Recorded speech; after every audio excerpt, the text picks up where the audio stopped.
Ну, скажете, да, когда?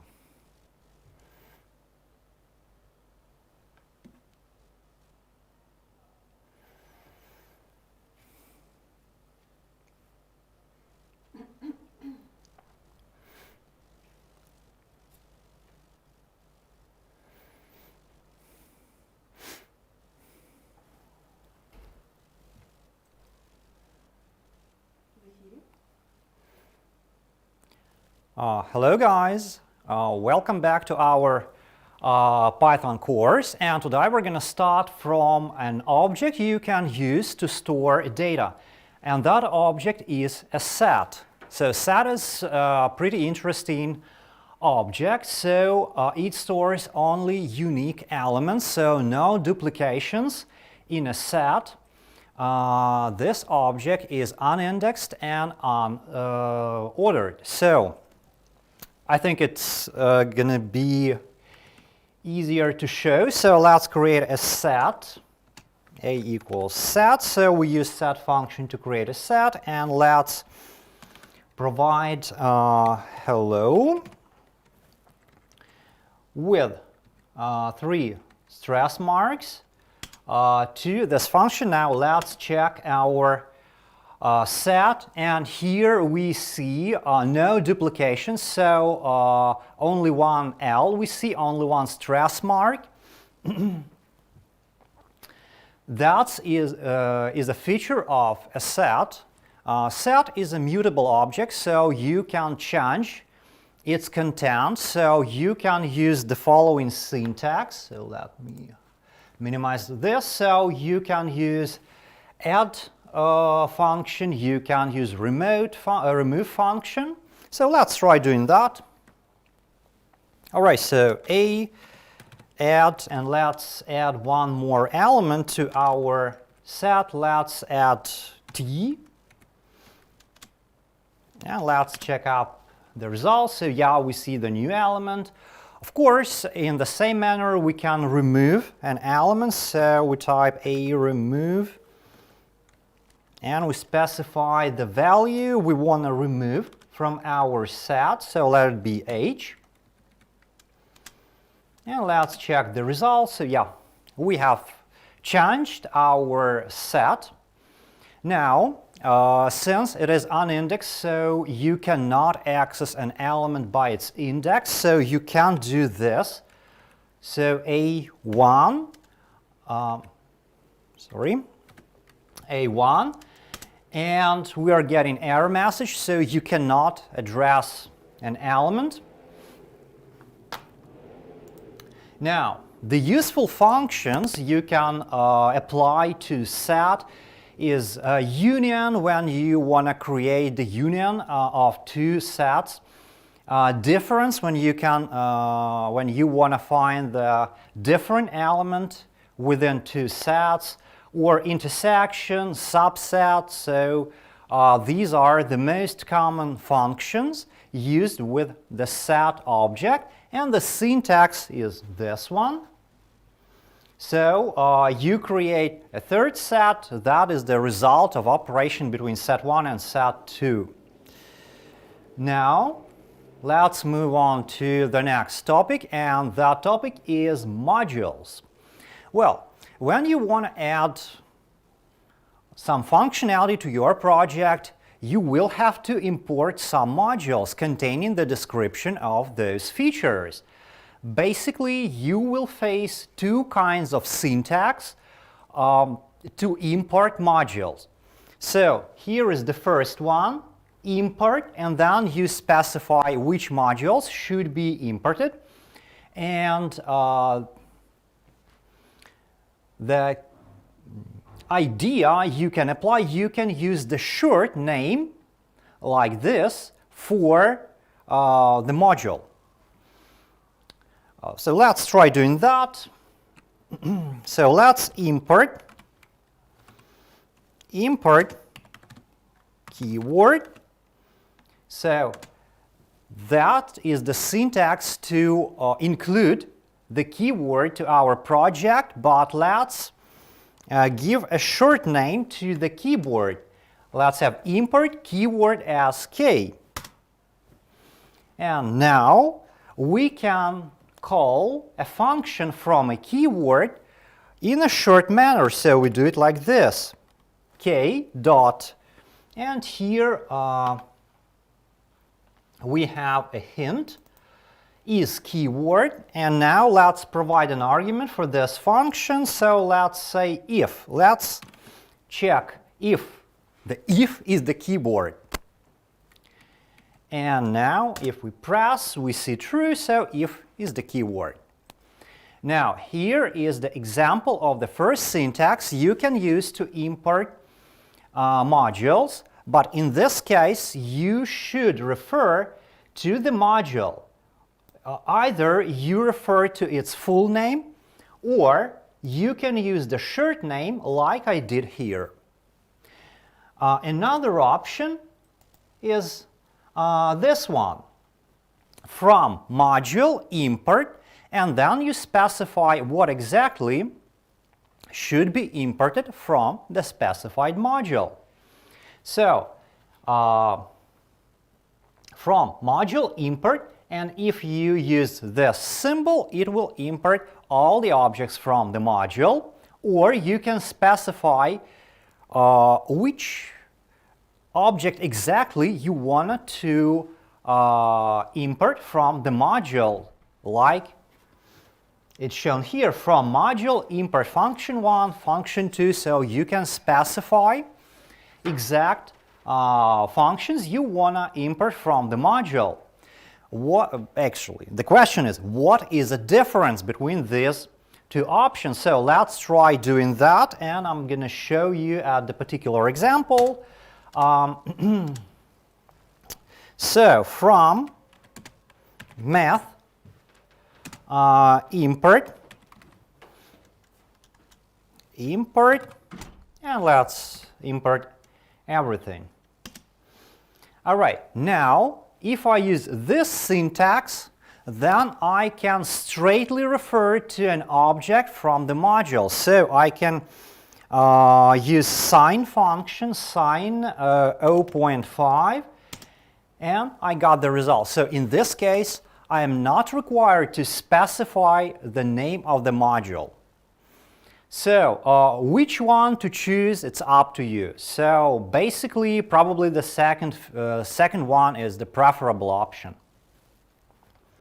All right, now let's move on with our course. Basically, what we have learned by this point is called a functional programming.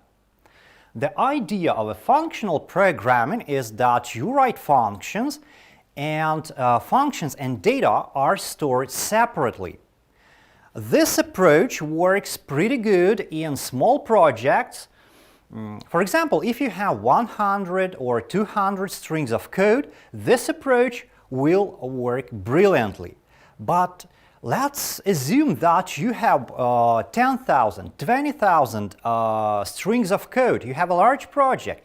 That could be a nightmare to understand all the code, to maintain that code, to remember all the connections between all the items in that code.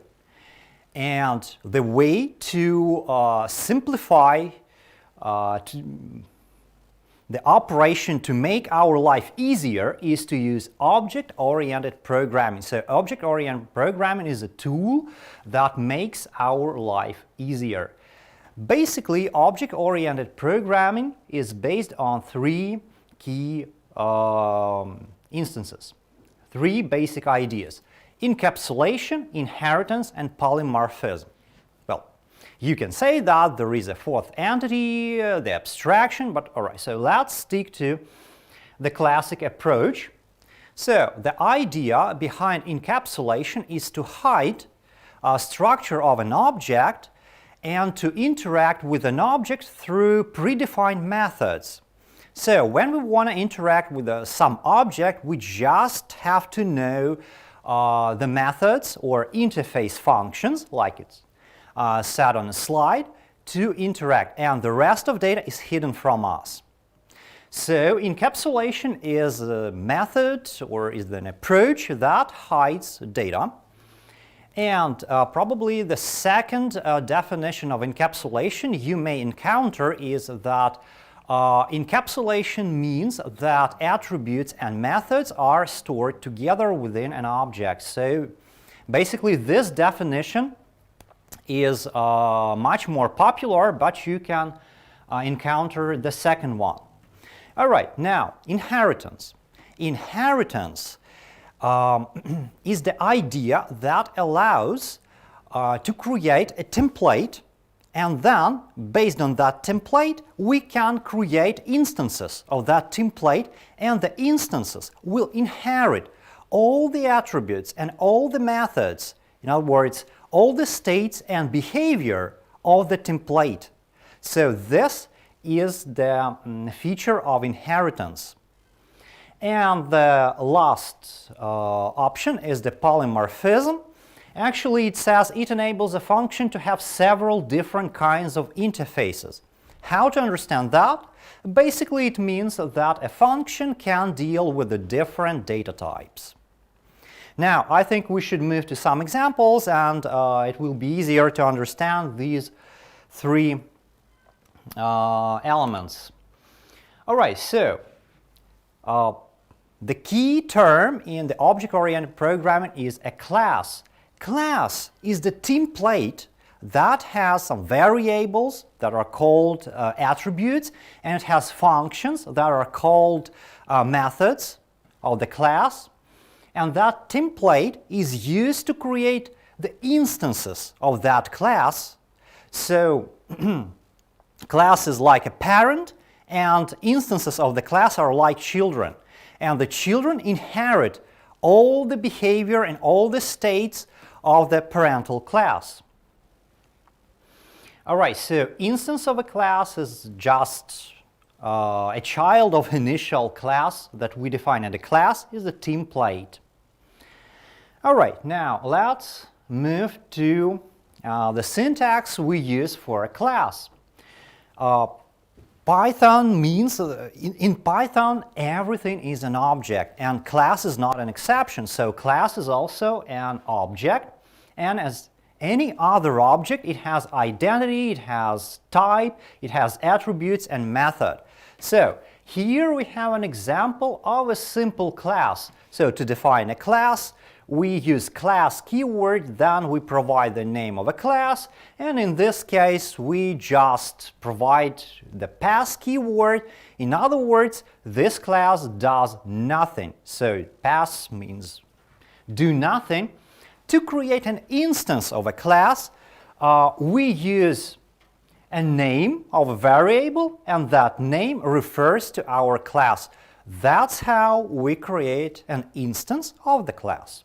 Now let's move to more complex examples.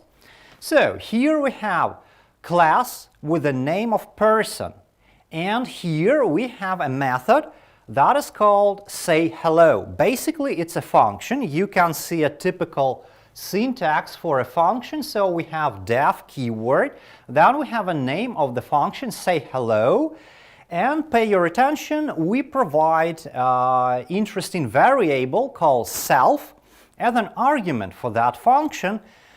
If you're familiar with the C++, then self in the case of Python is equal to this in the case of C++.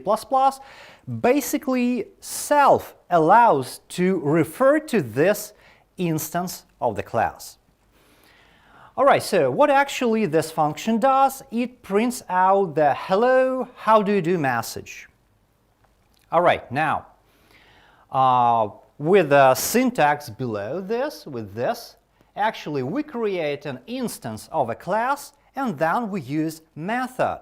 So by invoking the sayHello method, actually we use the idea of encapsulation. So we work with an object through the predefined class. So we are not expected to know all the complexity of a method. We just are expected to know the methods or interface functions to interact with it. So let's try to practice with that. So just a moment. All right, so here is our class person, and we have only one method, say hello. So let's start this class. Let's start the code. Now, let's create an instance of the class, and you already know how to do that. So we use variable a, and we create the reference to our class. Now, having the instance of our class, we can invoke the method that has been inherited from the parental class. So let's do that, a, and let's invoke the method, say hello. It actually prompts us. So let's select, say hello, and don't forget to put the brackets to invoke the method, and yes, you see the result of the method operation. So in this case, I don't want to know how complex the class person is. I wanted to type hello, how do you do? I just invoke the predefined method.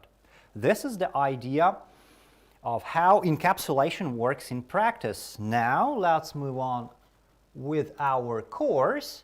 So let's consider more complex examples. So here, as you can see, I have defined a class called rectangle. And rectangle, this class, may have two types of attributes, or roughly saying variables. We have static variables and dynamic variables. The difference is that I can access static variables without creating an instance of the class, but I cannot do the same thing for dynamic attributes. So to access dynamic attributes, I should instant the class and then access the dynamic attributes. So in my class called rectangle, I have static attribute color, which is red, as you can see from example, and I have two dynamic attributes, width and height.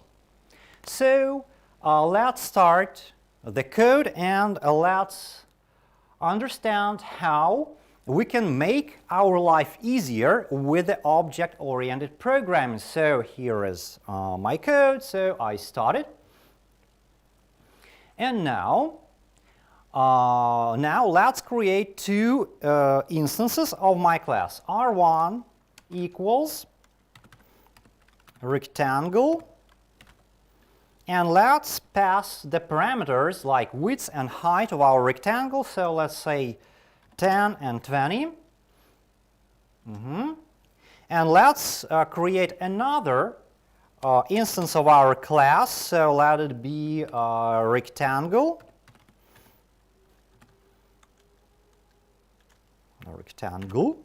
Yeah, you are supposed to write it correctly. All right, 20 and 55. Oh, sorry. Yeah, you should use comma, not the period. So let's type it again. R equals rectangle, and let's provide 20, comma, and 55. All right, now let's try to access the attribute of color. So let's type R1 color, and we see red. And that red color, that attribute, has been inherited from our initial rectangle class. All right, so let's try changing that attribute. So let's rectangle dot color, and let's change it to, let's say, blue.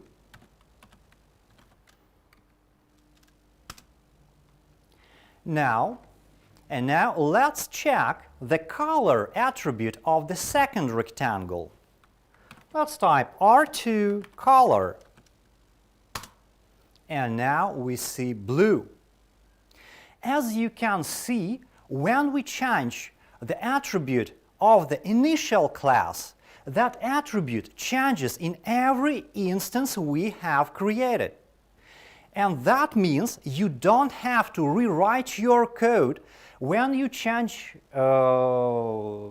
make some changes to your code. You just change initial class. That's how you can simplify your life in large projects with object-oriented programming. So object-oriented programming is here to make your life easier, to make your code more maintainable and more supportable.